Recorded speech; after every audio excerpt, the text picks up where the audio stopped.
Alia terbukti gila atau sakit jiwa. Tentu Fauzan ingin langsung mengurus Alia agar bisa secepatnya masuk rumah sakit jiwa. Selamat datang di YouTube channel Sinopsis Sinetron. Kali ini kita akan mengulas sinetron Cinta di Ujung Sajadah yang tayang pada hari ini. Tentunya sekarang alur cerita dari sinetron Cinta di Ujung Sajadah semakin terlihat ya guys ya, siapa yang jahat, siapa yang baik, siapa yang selalu tertindas, dan siapa yang bodoh, siapa yang egois. Itu tuh udah kelihatan banget nih guys, siapa aja ya pemeran-pemerannya yang mempunyai karakter-karakter yang memang berbeda dan membuat kita jadi tahu nih mau pro ke siapa dan mau marah ke siapa. Tapi yang bikin kesel dan yang bikin kita bingung, kita harus melihat Rindu dan Fauzan bahagia atau Rindu bersama Adi bahagia. Nah ini nih yang bikin netizen jadi suka berantem, kemudian suka adu argumen, kemudian ya mungkin karena banyak juga yang melihat chemistry yang bagus antara Fauzan dan Rindu, yang tadinya ya harusnya yang diplotkan dengan Rindu itu adalah Adi, tapi ya nyatanya karena chemistry yang kuat di antara Fauzan dan Rindu membuat banyak orang ingin sekali melihat Rindu dan Fauzan bisa rujuk kembali. Gak salah dong Mimin ngomong kayak gitu ya guys ya, karena terbukti di komentar-komentar yang sudah Mimin lihat nih dari kalian semua, banyak sekali yang sangat amat mengharapkan Fauzan bisa menunjukkan perubahan dia kepada Rindu, kepada Ayu, dan memperlihatkan kalau dia itu ingin memang berubah dan ingin rujuk sama Rindu untuk bisa memberikan kebahagiaan bagi Ayu khususnya. Tapi dia juga tentunya sangat amat berharap Rindu bisa memaafkan kesalahan dia selama ini. Tapi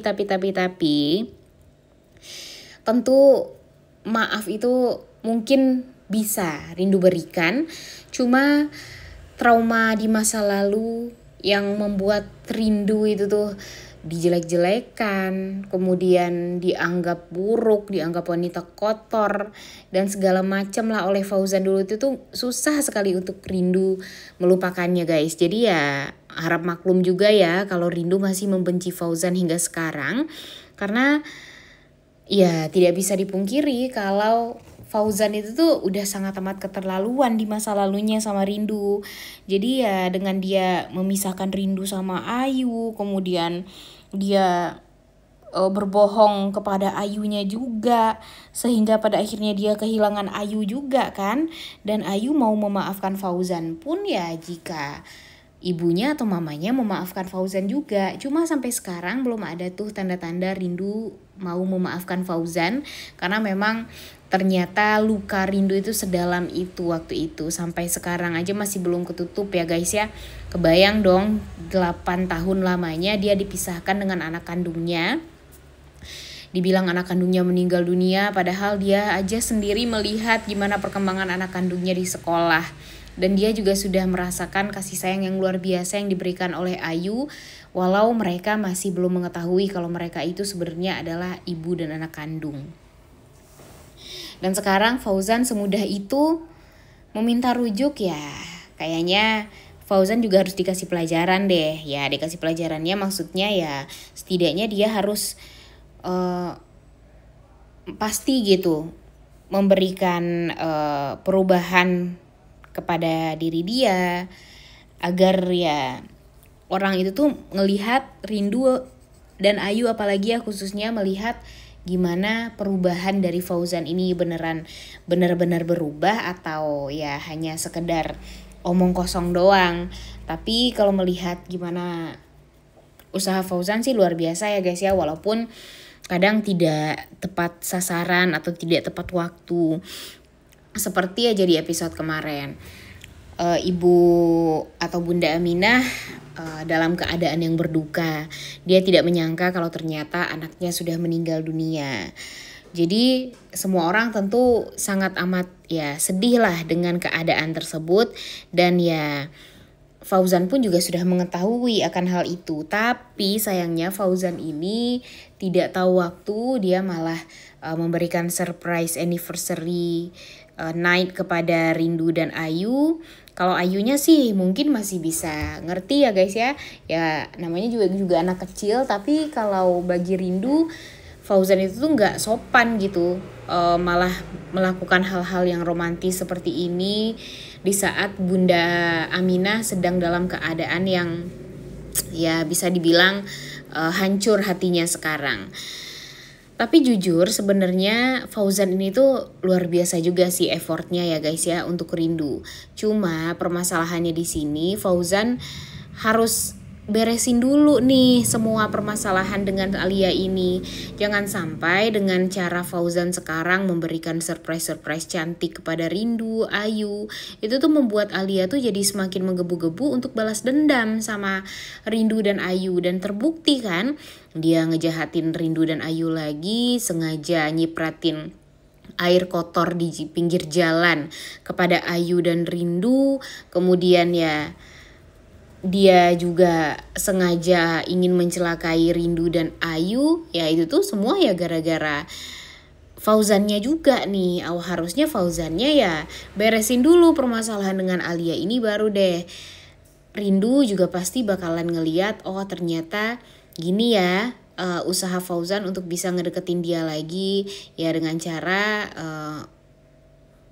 membuktikan kejahatan dari Alia, kemudian ya memastikan kalau Alia ini tidak lagi mencelakai Rindu dan Ayu dengan cara ya mungkin dipenjarakan atau mungkin harus dimasukkan ke rumah sakit jiwa, karena ya terbukti ya guys ya sebenarnya memang si Alia ini mempunyai penyakit jiwa yang memang belum didiagnosa, karena ya dia ini bisa dibilang kalau kata Ibu Ratih itu semakin menakutkan gitu ya guys ya. Dia semakin tidak bisa mengendalikan diri dia, saking dia sakit hatinya sama Rindu. Dia berusaha gimana caranya untuk bisa mencelakai Rindu walaupun dia tidak melihat keadaan apakah di tempat yang sepi atau di tempat yang rame. Dia mau aja langsung mencelakai Rindu dan Ayu karena memang dia sakit hati itu sama Rindu dan Ayu. Dan ya itu tuh kan udah di luar nalar banget ya guys ya, di luar dugaan banget. Dan udah kayak gitu nih si Alia ini, Fauzan masih tetap bisa dibodoh-bodohi. Padahal kejahatan si Alia ini sudah sangat amat terang-terangan. Dan mestinya Fauzan harus ya kalau menurut Mimin ambil jalan yang tepat lah untuk menghadapi sosok semenyeramkan Alia ini. Gimana nih menurut kalian? Setuju nggak dengan Mimin? Karena kalau masih belum aja ya tentunya Rindu akan marah terus sama Fauzan. Dan tentu kalian tuh udah capek juga kan ngelihat Rindu marah-marah terus sama Fauzan. Ditambah lagi dengan Adi yang selalu bisa untuk menghangatkan hati Rindu, menenangkan Rindu, membuat Rindu tersenyum kembali. Itu semua ya cuma Adi yang bisa melakukan hal tersebut guys. Dan Fauzan sampai sekarang masih belum bisa untuk melakukan hal itu. Jadinya ya tidak bisa dipungkiri kalau memang ada juga yang ingin mengharapkan si Rindu ini ya bisa bahagia dengan Adi. Walaupun memang Adi ini dia suka sama Rindu tapi dia nggak maksain gitu untuk bisa bersatu dengan Rindu. Kalau memang harus bersaing dengan Fauzan ya dia akan melakukan dengan cara yang baik dan tentu bukan cara yang licik. Yang Mimin takutkan jika nanti Fauzan ini tahu kalau Adi ini adalah adik dari Denny, yang takutnya nanti Fauzan mengatakan kepada Rindu, kemudian Rindu jadi kecewa sama Adi dan ya dia kaget karena ternyata Adi ini adalah adiknya Denny. Dan mungkin saja nanti Rindu pun juga bakalan berpikir kalau ya Adi mungkin saja jadi anak buahnya Denny untuk balas dendam sama Rindu, atau ya membuat Rindu bisa bersatu dengan Denny. Bisa jadi aja semua itu terjadi. Jadi ya sebenarnya Adi pun juga harus jujur nih sama Rindu kalau dia sebenarnya adalah adik tirinya Denny. Kemudian ya dia ceritakanlah masa lalu dia itu seperti apa kepada Bunda Aminah dan kepada Rindu agar tidak ada kesalahpahaman juga nih ke depannya. Takutnya nanti Fauzan malah mengatakan kalau Adi dan Denny ini bersekongkol untuk mencelakai Rindu. Bisa jadi aja kan semua itu terjadi. Jadi makanya mudah-mudahan saja secepatnya kita akan melihat gimana Rindu bisa lebih fokus juga setelah ini. Mungkin kalau sekarang dia katanya fokusnya kepada Ayu doang, tapi setelah ini tentunya dia bakalan fokus juga untuk ya mau ke siapa nih arah dia berlabuh, apakah kepada Adi atau Fauzan. Dan tentu kita sangat amat ingin melihat Fauzan bisa menjebloskan Alia ke dalam rumah sakit jiwa. Udah gak sabar banget ya guys ya untuk nonton. Oleh karena itu kalian semua jangan lupa nonton dan jangan lupa like, comment, dan subscribe. Thank you.